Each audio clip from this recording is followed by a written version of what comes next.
Bonjour à tous, je vous retrouve aujourd'hui pour le 15e épisode des lectures en cours. Donc comme d'habitude, je vais vous présenter mes dernières lectures. Cette semaine, il y en a eu 6 et comme vous allez le voir, elles sont vraiment très différentes les unes des autres. Donc pour commencer, je vais vous présenter un Kodomo tout mignon. Il s'agit du 7e tome de Loji de Keisuke Kotobuki. C'est publié chez Kiyun. Alors je ne sais absolument pas si la série est terminée au Japon, combien de tomes il y a au Japon, si le tome 8 est déjà sorti, si du coup on va avoir une date pour cette année en France pour le tome 8. Je n'ai vraiment trouvé aucune information au sujet de la série au Japon. Donc si jamais par hasard vous trouvez cette info, n'hésitez pas à la partager en commentaire, ce serait toujours sympa. C'est vraiment une série que je trouve sympathique. Après elle est complètement dispensable à cause de son prix qui est quand même de 9,65 €. Donc c'est assez cher et là vous vous demandez mais pourquoi c'est aussi cher? Et bien tout simplement parce qu'il s'agit d'un manga tout en couleur. Le public visé est bien évidemment un public plutôt enfant. Mais personnellement, c'est le genre de petit Kodomo tranche de vie que j'aime bien lire de temps en temps. Le rythme de parution est, comme vous vous en doutez, très lent, pardon. Mais j'aime bien retrouver cette série, retrouver ces enfants qui sont dans ce quartier, qui sont entourés de fées et de chats, parce qu'il y a énormément de chats dans ce manga, comme vous vous en doutez, avec la première de couverture ainsi qu'avec la quatrième de couverture. Et sur la quatrième de couverture, ils nous disent que c'est un petit peu à mi-chemin entre la poésie dans le long métrage de Hayao Miyazaki et le grain de folie d'Alice au pays des merveilles. Voilà, c'est un petit peu ça. Encore une fois, si vous n'avez pas encore commencé la série, que vous vous dites tiens ça peut être intéressant, rien que par rapport au niveau du prix, c'est là que ça devient un petit peu moins intéressant. Si jamais vous le trouvez d'occasion, pourquoi pas. Si vous le voyez en bibliothèque, pourquoi pas non plus. Après, c'est vraiment pas la série que je vous recommande absolument, dans laquelle il faut à tout prix investir, parce que c'est complètement dispensable. Je continue avec un manga français, je n'en lis pas énormément, et je vais arrêter de dire Manfra et Global Manga, parce que je sais qu'il y en a qui n'apprécient absolument pas ces termes.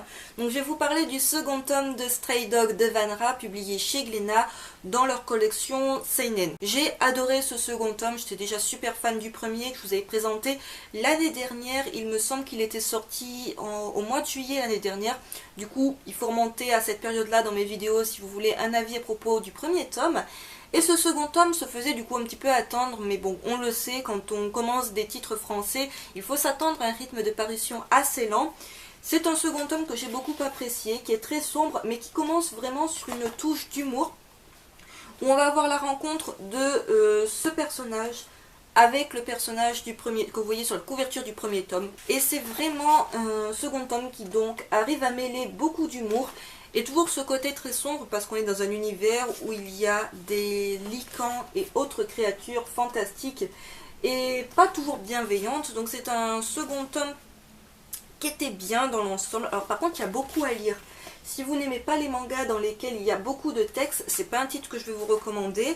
Après, côté dessin, je trouve ça magnifique. Le travail de Vanra, que j'avais eu l'occasion, pour rappel, si vous me suivez depuis pas longtemps, j'ai eu l'occasion de la rencontrer lors du Hero Festival l'année dernière à Marseille.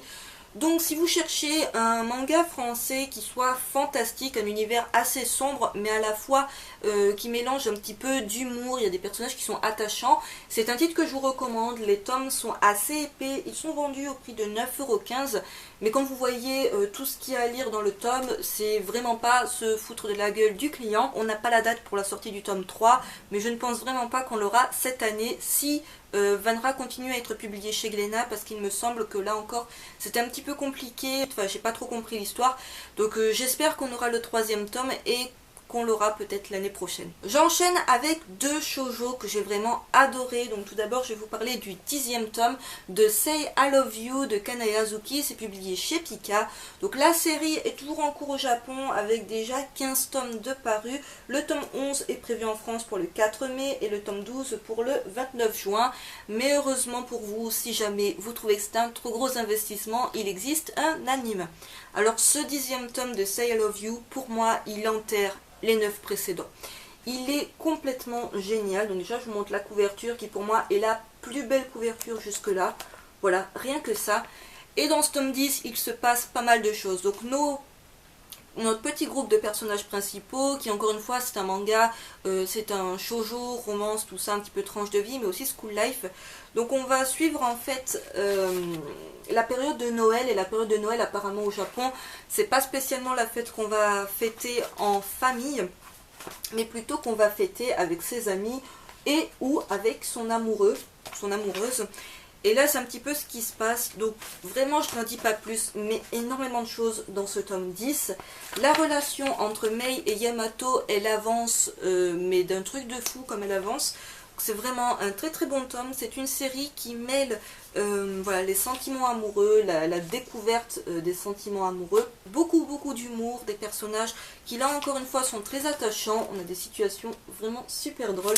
Donc si vous cherchez un shoujo qui mêle tout ça, alors après oui c'est un shoujo qui s'annonce comme étant assez long, j'espère qu'on ne dépassera pas non plus la vingtaine de tomes parce que je trouve que ça commence à faire beaucoup, c'est vraiment un très bon titre. Second et dernier shoujo de cette vidéo, il s'agit du 12e tome de Blue Spring Ride de Yosaki Saka, c'est publié chez Kana.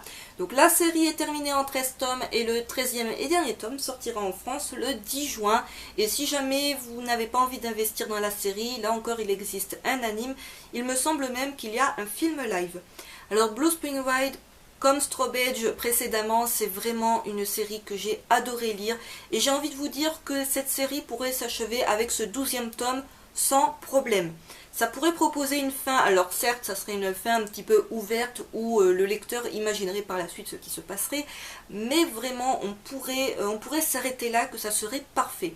Donc je vais tout de même acheter le 13e tome et conclure la série. Quand vous voyez de toute manière la couverture du 13e tome, ce n'est pas un gros spoil. De manière, il me semble que la couverture de Strawberry, du dernier tome de Strawberry, c'est un petit peu la même chose. On voyait en gros le couple final sur la couverture. En même temps, j'ai envie de vous dire, c'est pas ça le gros suspense du manga, c'est comment ils vont y parvenir à cette situation de couple final. C'est de comprendre tous les obstacles qu'ils vont avoir jusqu'à enfin être réunis.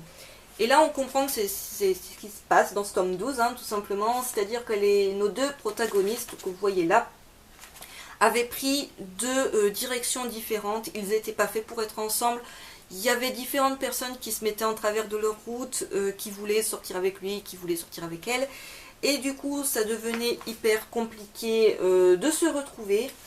Ils vont faire des choix, ils vont blesser des personnes. On va avoir des petits passages pas hyper gays hein, dans ce tome 12, mais il est tellement touchant. Et voilà, le final de ce tome 12 est vraiment magnifique. J'ai hâte de voir comment ça va se conclure dans le tome 13. Mais voilà... Sans le tome 13, déjà ce tome 12 pourrait conclure réellement la série. Donc si jamais vous l'avez lu, n'hésitez pas à me dire en commentaire si vous avez un petit peu le même ressenti que moi à propos de ce tome 12. C'est-à-dire que les dernières pages, un shoujo pourrait se terminer comme ça passerait crème. Vous l'aurez compris, c'est vraiment un shoujo que je vous recommande à 2000%, que je vous recommande autant, si ce n'est plus que Say I Love You. C'est vraiment...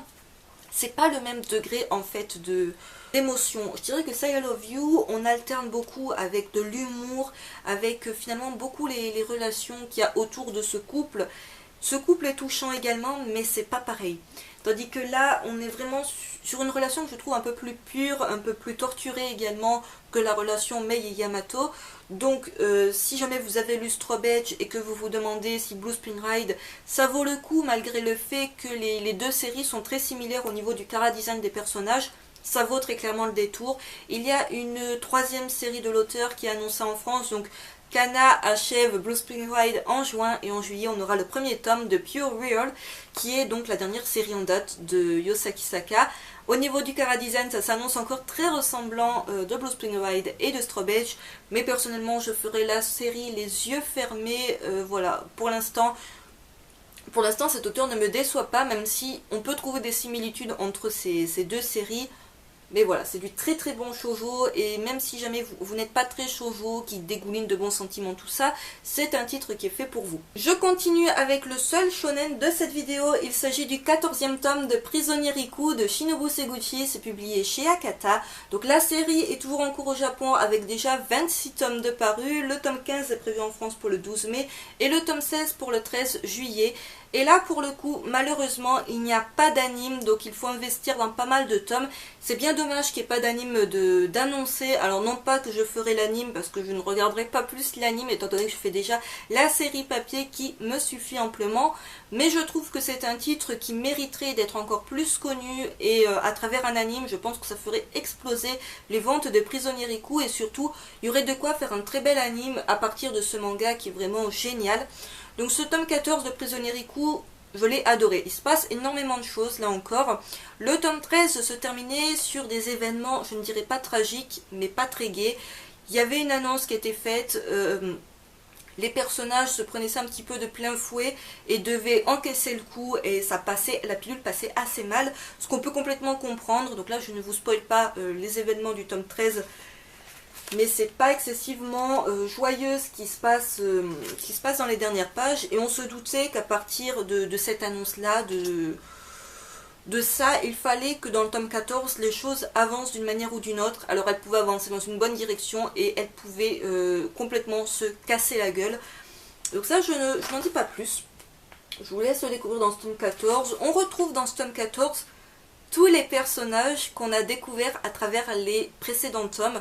On se doutait que ces personnages, si on les a vus à un moment donné, s'il y a eu des flashbacks très importants qui ont été faits sur eux, c'est-à-dire de nous montrer comment ils se sont retrouvés en prison, qu'est-ce qu'ils ont fait, pourquoi ils ont envie de se venger, tout ça, on se doutait un petit peu que c'était pas là par hasard. L'auteur n'a pas mis l'accent sur ces personnages à un moment donné, juste pour remplir des pages dans un tome. Et c'est maintenant qu'on se rend compte de l'importance de tous ces personnages et de ce qu'ils représentent pour l'avenir de Riku. Donc voilà, ça vraiment je vous laisse le découvrir. Côté dessin, c'est génial. C'est un shonen qui encore une fois traite de l'univers carcéral, en traite super bien. C'est assez... Alors ça mélange d'humour et beaucoup d'action et également de violence. Donc un très très bon titre. Je sais qu'encore une fois, il y a déjà 14 tomes de parus. Vous n'avez même pas d'anime pour vous donner une petite idée à savoir est-ce qu'il faut prendre le manga ou pas. Mais c'est vraiment un très très bon shonen. Je conclue cette vidéo avec un seinen. Il s'agit du 5e tome de Listen of the Evil de Eiji Karazuyama d'après l'œuvre de Yuzuke Kishi. Parce qu'il faut bien savoir qu'à la base c'est un roman ou une série de romans. La série est publiée chez Kana dans leur collection Big Kana. C'est une série terminée en 9 tomes, le tome 6 est prévu en France pour le 20 mai, le tome 7 pour le 8 juillet, le tome 8 pour le 9 septembre.